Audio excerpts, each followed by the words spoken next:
Shooting USA is brought to you by Hornady Security and the new ammo cabinet.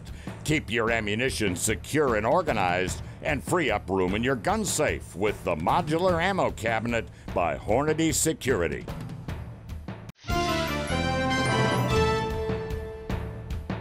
Welcome again to the Shooting USA YouTube channel. We're glad you're here. We have a new way for you to see full-length current Shooting USA episodes. We now have a Patreon.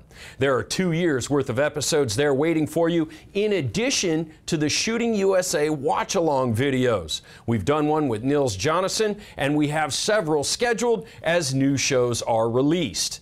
There's a link in this video's description. Now, here's the content. This time, the USPSA holds the national championships in the Back to Basics divisions. There's titles to be won in run and gun action with real-world pistols and even revolvers. It's the Factory Gun Nationals in this edition of Shooting USA. Shooting USA's Championship Series, the race for the national titles in America's top shooting sports.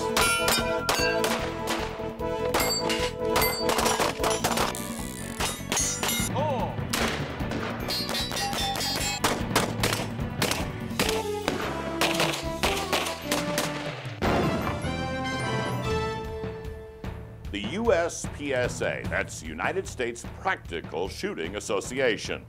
It has always been great entertainment watching the top pros in run and gun handgun shooting.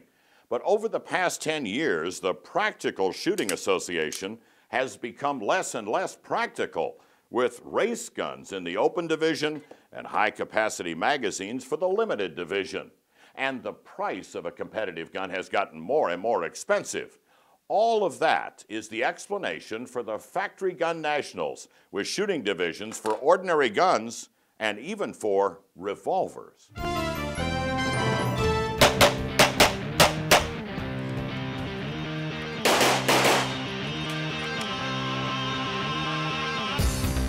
If you are a fan of action handgun shooting, you will recognize the usual suspects. What might be unusual to you is their equipment. No fancy tricked-out race guns here. We're calling this our Factory Gun Nationals because the guns are pretty much straight from the factory. So as we work with that, the guns have very few modifications to them.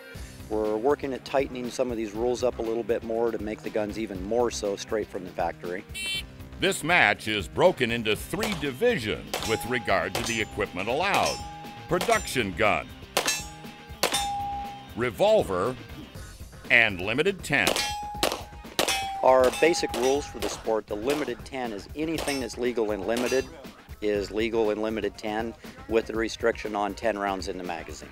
Other than that, pretty much anything goes, no scopes, no compensators, and have a good day. The production gun is based on a different series of guns. We call them a safe action gun or double action gun. Glocks, SIGs, Springfield XDs. And then our other division is a revolver division, which has that big silly round thing in the middle of it, goes round and round. Stand by! Make no mistake, the manufacturers are paying attention to this new game, and some are taking an active role in its development, like Glock. Events such as this, which promote just being able to go in, find a firearm that comes direct from the factory, and then have a couple of extra accessories, some 10-round magazines, again, the support equipment with some simple mag pouches and holster, and you're ready to play. You don't have to spend thousands and thousands of dollars to compete, and I might add to compete at a very high level. Springfield Armory has a production division gun in the form of the XD, and an ace shooter to field it in the form of world champion Rob Latham. Well, this is a 5-inch 40 XD tactical, and for the production class, you're really not allowed to do a lot of things to the gun. So the gun is very lightly modified. Externally, the only differences you'll be able to see between this and a stock production gun are the Bomar sights put on by our custom shop and the skateboard tape. Other than that, externally, this gun is exactly the same as you would get from the custom or from the production line. You are starting to get a feel for why these matches are becoming so popular.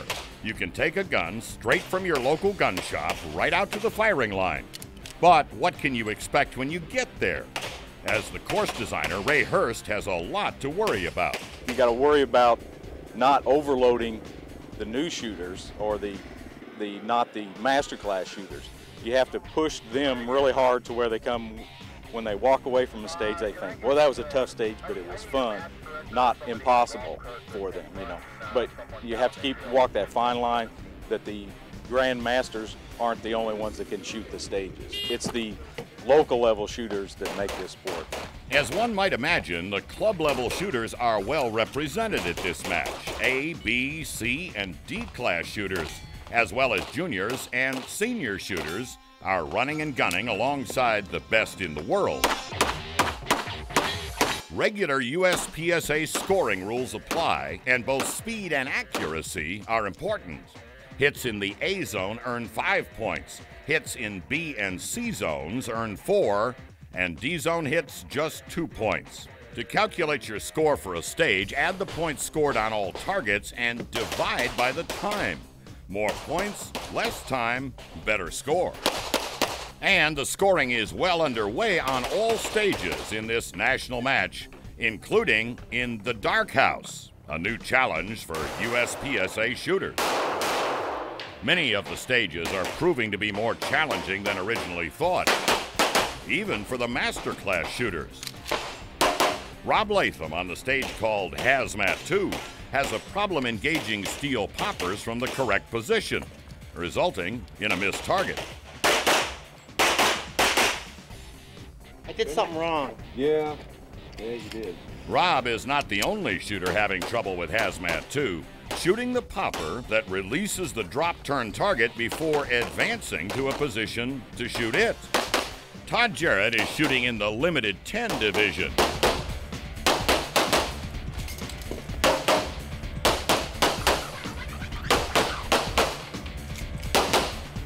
And this run looks to be on par, but Todd disagrees. That's Army shooter Max Michel, also shooting in the limited 10 division, makes the stage look easy.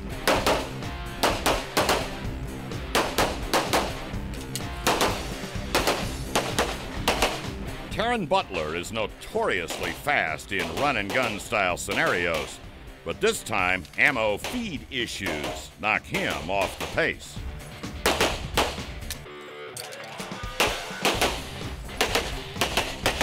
On the stage called Primal Screen, production class shooter Dave Zavigny makes a respectable pass with his Glock.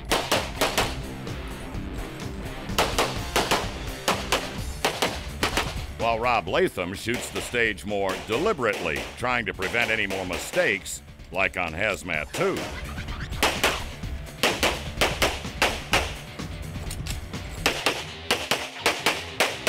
But fastest on Primal Screen is Phil Strader with his limited 10 division STI 1911. So, with only 1/3 of the match scores in the books and a talent pool as deep as this, it would be impossible at this point to predict the winners. But coming up, we will name some champions as our coverage moves to the ladies and the folks shooting in the limited 6 division.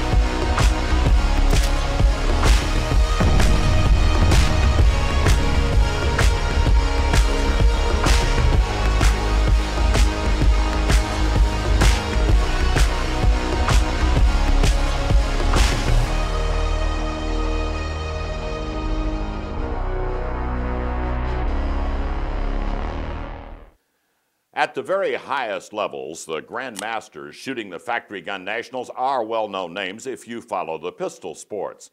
But the new divisions have laid out a welcome mat for a bunch of new people as well. That was the idea, to be more welcoming to new members. Even though at the nationals, the course of fire has earned the match director an ugly name.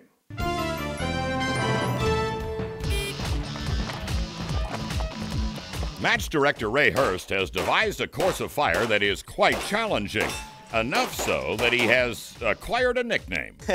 Yeah, they call me the evil stage designer, so you know I think that is a compliment.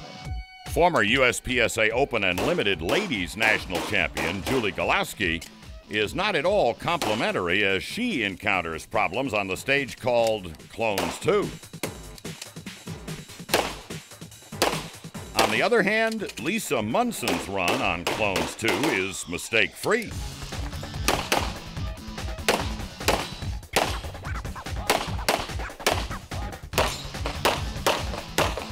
On the stage titled Robbery in Progress, Julie gets her game back under control.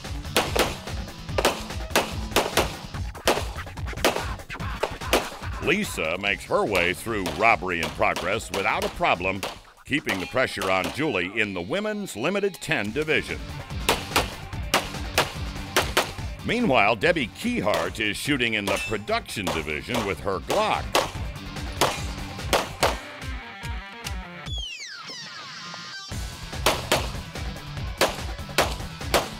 And Glock-sponsored shooter Sharon Zafiro is looking strong early on in the match.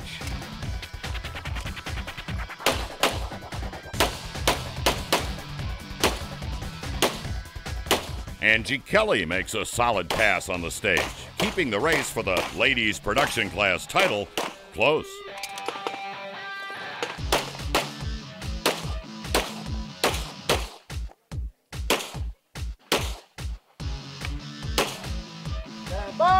The USPSA has adopted the production gun division to give shooters of all skill levels an opportunity to compete. Shooters like Bruce Gray and his SIG. This is a SIG P226 in 40, and it's actually one of the training guns from a police department that I do some volunteer firearms instruction for. I kind of picked up this gun pretty much at the last minute, meaning 10 days ago or 2 weeks ago, with the idea that I want to shoot something a little different. I had been shooting an H&K USP for 3 years, and frankly, I just wanted to try something different. Even with all his experience as an instructor and gunsmith, Bruce enjoys the back-to-basics feel of a production gun. It's so much fun to just drag out a gun I don't have to think about, worry about. It works 100%, and that is really something that I can say with a good, clear conscience to anybody, hey, go buy one of these, you can go to the range, you can play, you can defend yourself with it, you can do everything with one gun, have a great time, and not spend thousands and thousands of dollars for a guy like me to build you a custom pistol. To be honest, I kind of like that. And what's not to like? A national-level match with some of the best shooters in the world, and you can do it with a gun you most likely already own. And of course, with some practice. For some shooters, practice just comes naturally, like Hunter Booth. I really enjoy shooting. I've been actually shooting most of my life because my brothers and had a whole bunch of brothers, and we live out in the country, so I've been shooting. I just enjoy kind of have the competition there, and it's fun to do. And what are you shooting, a para? Yeah, P18, para 18, P18. And what caliber? 9mm. The third and perhaps most challenging division of the Factory Gun Nationals, if only in terms of reloading, is the revolver division. You had better practice your speed loads. First of all, you have to focus on the sights, you have to have your basics, and it's a little bit more involved breaking down a course because we're the limited 6 division. We've got 6 rounds. We can't go 10 rounds and reload or 15, 20 rounds and reload. We've got to do 6, and the course designers don't always set it up so that 6 is an easy number. Shooters in the limited 6 division must be extra careful with their shots. They only have a precious few. It's challenging, it's interesting. It's not hosing till you're knee-deep in brass. You've got to get your hits because you don't have a spare shot to throw down range. You know, the spare shot means an extra reload, which means you just added more time that you couldn't afford because we're all trying to catch Jerry. This year, the pursuit of the revolver title would be fruitless for Patrick, finishing 3rd behind Rudolph Walden Gertie and, of course, Jerry Micklick. To no one's surprise, Jerry claims his second USPSA revolver title. And as the ladies work their way through Ray Hurst's 17 stages, the Limited 10 division title goes to Lisa Munson, followed by Renee Tyson. In the production division, Angie Kelly has shot a great match to take the title, followed by Glock shooter Debbie Keyhart. And our congratulations to Lisa, Debbie, and Jerry with his wheel gun. But there's more to come in our coverage of the Factory Gun Nationals. Next up, the guys shoot it out in Limited 10. The leaderboard in the Limited 10 division is starting to shape up as the shooters encounter the stage called Electric Chair. Todd Jarrett makes a solid run. But Michael Voigt tries an unorthodox shooting plan, costing valuable seconds.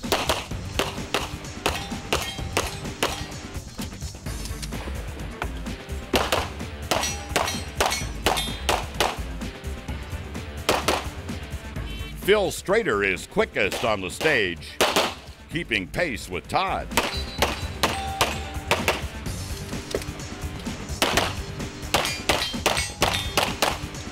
Next up for the Limited 10 shooters is the stage called Clean 'em Up. The USPSA is well known for creative, interactive stage challenges. In this scenario, competitors must keep one hand on the overhead trolley until reaching the door concealing 5 poppers. Chris Tilley sets the pace. Todd is next with a clean, consistent run.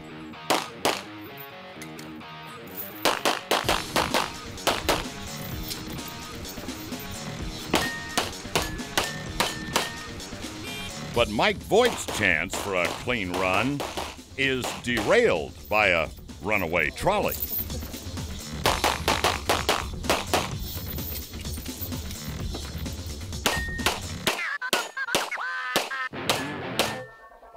Next up, the stage is called Steely 1, 2, and 3, since they are all steel poppers and are shot on the same range in order. At each position, shooters engage banks of 6 poppers in a race against the clock. Stand by. On the stage called Heads and Shoulders, Todd has a bit of a problem with a stove-piped casing. But by now, Jarrett has the Limited 10 championship in the bag, and this little hiccup is not a factor. So yeah, I started aiming about 12 o'clock.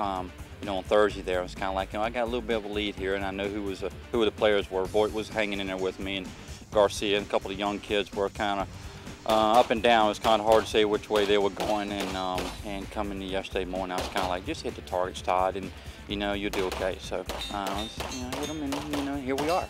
I'm pretty excited about this. It was an interesting week. I had a week that was very unusual for me. I shot 622 rounds, no misses, no shoots, and no procedures.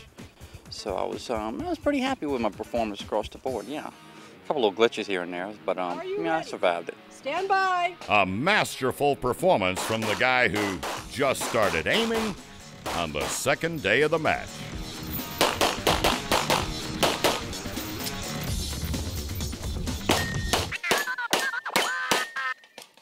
There are 2 things to know about Todd Jarrett. 1, he is really, really good with his pair of guns. And 2, he is always entertaining while doing it.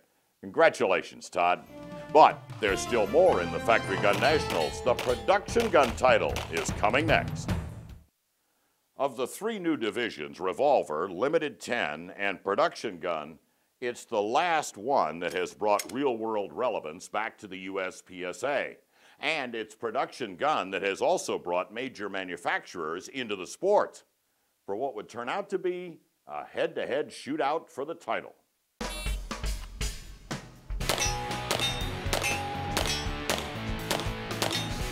In the Factory Gun Nationals, it is the Production Gun Division title that is most coveted by the manufacturers. As the match is progressing, frontrunner Dave Zavigny continues to solidify a commanding lead. But on the stage called Heads and Shoulders, Rob Latham is in excellent form.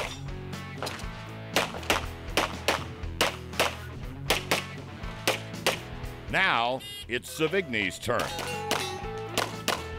A blindingly fast run, 0.3 of a second faster than Latham. And it's another stage win for Savigny. This would be the recurring theme for the event. Great performances from Latham, but even greater performance from Savigny with his Glock, giving him the production title. You shot essentially a perfect match. There were no mistakes out there. Is that the way it seemed to you at the time? Not necessarily, just solid. Consistency wins these things, you know, and you know, the guys have been doing it a long time, know that all too well, and just tried to, you know, maintain that throughout the whole deal. It's certainly a feather for Glock to have their Glock shooter go right to the top. There was some challenge from some of the other manufacturers as well. So, yeah, it was a big deal for us, you know, being match sponsor here, and you know, we were strong here last year too. And, you know, the whole team kind of missed Armando. Wish he was here. You know, but it looks like you know, we did it this time. Indeed, you did. Think back to the match for a minute. Was there any particular stage somewhere along where you kind of said to yourself, "Man, this is working. I've got this thing"? You know, I kind of treat each stage as an individual match. You know, I mean, anything can change. You know, usually, you know, there's very few points separating, you know, first and second, and you know, the stages, you know, usually the stages we end on are over 100 points or so, and I mean, the gap wasn't even that big. So you know, you have to be strong every stage. You can't look at anything, can't take anything lightly, can't take anything for granted, and you know, that's what I was trying to do throughout the whole deal. Look at every stage like it's a separate match. That's how Dave Savigny shoots his game, and it took him to the top in the Factory Gun Nationals. So is this real-world game getting you fired up to shoot? Well, that is the idea here, you know. Not that you're going to beat Dave Savigny, but there are hundreds of USPSA clubs across the country who will be delighted to welcome you to a local match. We've got links posted at our website, shootingusa.com. For all of us, I'm Jim Scout. We'll see you next time.